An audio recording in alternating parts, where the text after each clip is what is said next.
But y'all don't want to talk. But it's cool with me.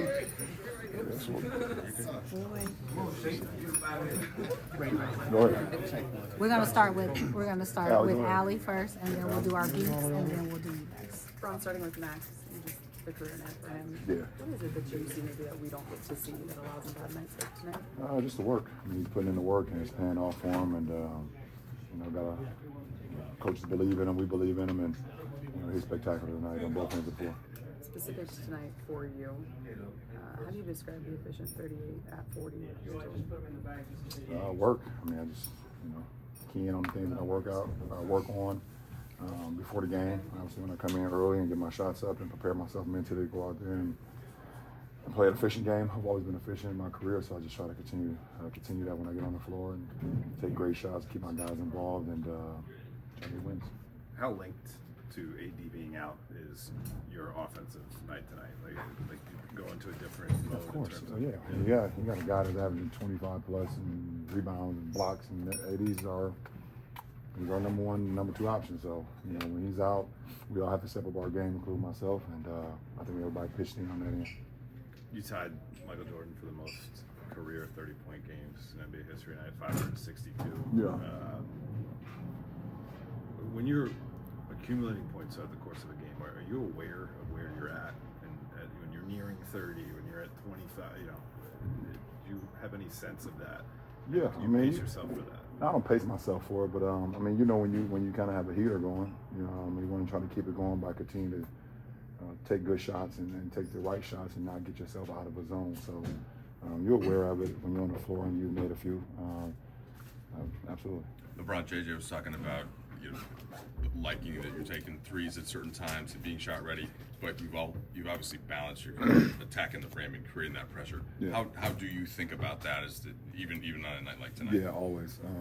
It's always got to be balanced. As well as I've been able to improve my shot from the outside through the later stage of my career, it's always about putting pressure at the rim.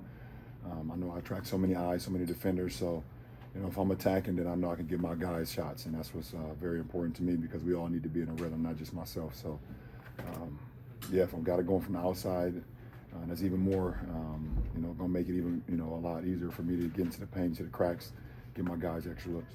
LeBron, Max is just 21. He's 22 in February. In what ways sort of has his maturity?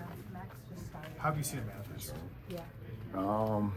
But it helps, when the coaches believe in you and you're given the opportunity to make mistakes when you're a young kid. And then you go out there and you live with your mistakes but also get better from them. Obviously earlier, we had a couple, I think, was that OKC, I believe? Yep.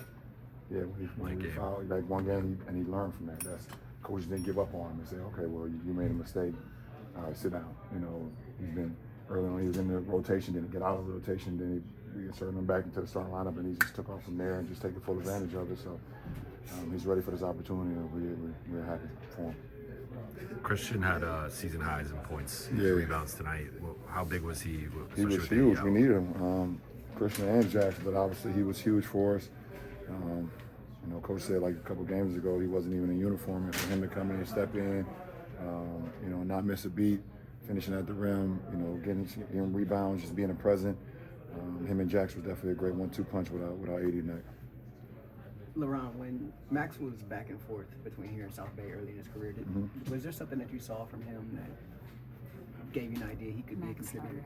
Well, of course. I mean, I think his ability to put the work in. When we were practicing, he always kind of looked the part, but it just takes time. Sometimes this league isn't always instant oatmeal. It takes time for younger guys to, get a feel, understand the game, the nuances of the game between the games. It's not just about actually running and jumping. There's so much more intricate parts to the game. And, I think JJ and the coaching staff have given him a lot on his plate, and I think he's ready for it. I think he's, just taking full advantage of it. And, 28 points, tonight, career high for him. But defensively, he's been amazing. Activity, he's been amazing, and needed from him all year. Last question. You had kind of a big start to the new year. Obviously, Ohio State wins, but more importantly, Bryce commits to Arizona. Ohio State did what? We did what? Oh, I didn't know you watched the game. Good for you. Yeah, okay, all right. let's focus on the important thing here. Let's talk about Bryce. Yeah, for sure. Yeah. How special was that in your household? What went into the decision, and what was your reaction? Well, it was his decision to make, and he went where he felt comfortable. You know, straight shooter. Coach Lloyd, a straight shooter, gave him exactly what they believed in him, or what they thought about him as a person, as a player, and we're happy to be a part of the Bear Down community now. Got some terrible friends in Richard Jefferson and Channing Frye that are alum there, so not too excited about that, but other than that, we're excited to go to be a part of the Tucson community. Thanks, Audrey. I appreciate it.